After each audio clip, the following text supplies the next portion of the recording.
তুমি ছিলে আমার জীবনের সবচেয়ে আপন মানুষ।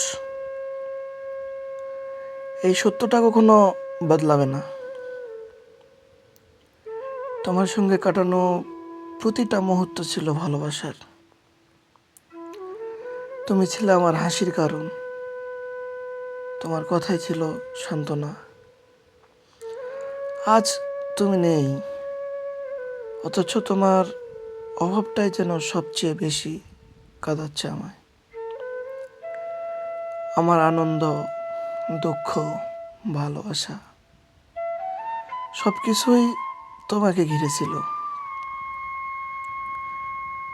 তুমি ছাড়া এই শহরটা এখন অচেনা, ভিড়ের মাঝেও একা লাগে। তোমার স্পর্শ, তোমার কথা, এইগুলো ছাড়া আমি একদম অসম্পন্ন। সত্যি বলতে আমার তোমাকে ছাড়া কেউ ছিল না, কখনো আর হয়তো হবেও না।